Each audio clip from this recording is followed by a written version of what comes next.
ধীরে ধীরে জমে উঠেছে ঢাকা আন্তর্জাতিক বাণিজ্য মেলা। অষ্টম দিনের খবর জানতে সরাসরি যুক্ত হচ্ছেন মাঝার ইমন। ইমন, শীতের সন্ধ্যায় ভিড় কেমন দেখছেন বাণিজ্য মেলায়? যারা মেলায় আসছেন তারা কোন ধরনের পণ্য কিনছেন ও দেখছেন?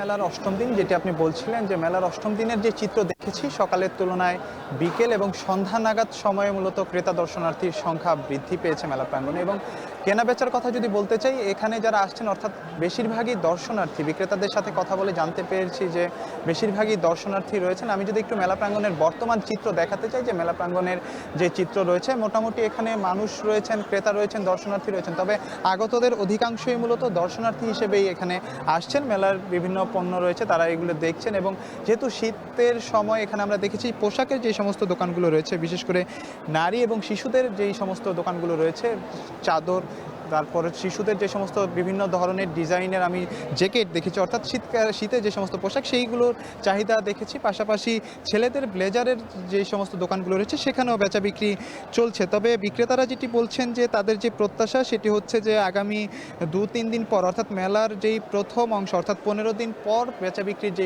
বিষয়টি, সেটি বৃদ্ধি পেতে পারে। পাশাপাশি এবারের বছরে মূলত যে আবাসন যে পণ্যগুলো রয়েছে, অর্থাৎ আবাসন খাতের পণ্যগুলোকে বাৎসরিক পণ্য হিসেবে ঘোষণা করেছে। সেক্ষেত্রে মেলা প্রাঙ্গণের আগতদের অনেকের দৃষ্টি রয়েছে আবাসন যে সমস্ত পণ্যগুলো রয়েছে, অর্থাৎ আবাসন খাত সম্পর্কিত যে সমস্ত কেনা বেচা রয়েছে, পাশাপাশি বিভিন্ন ছাড়ের যে বিষয়টি রয়েছে, এই বিষয়গুলো দেখছেন ক্রেতারা। এবং এখানে যেহেতু মেলাটি যেহেতু পূর্বাচলে হচ্ছে, এখানে অনেকের মূল যে রাজধানীর যে এলাকা রয়েছে, সেখান থেকে এখানে যাতায়াতের যে বিষয়টি রয়েছে, সেই বিষয়েরও কিন্তু সমস্যা হচ্ছে। অনেক ক্ষেত্রে এরকমই অভিযোগ করেছেন ক্রেতারা।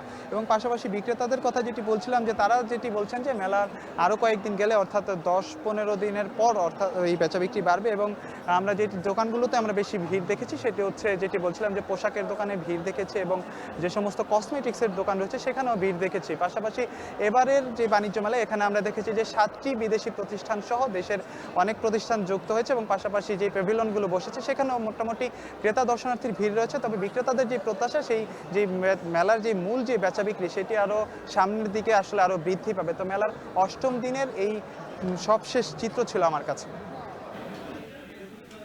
ঢাকা আন্তর্জাতিক বাণিজ্য মেলা থেকে সরাসরি যুক্ত হয়েছিলেন সহকর্মী মাঝার ইমন। সান্ধ্যবাদ জানিয়েছি।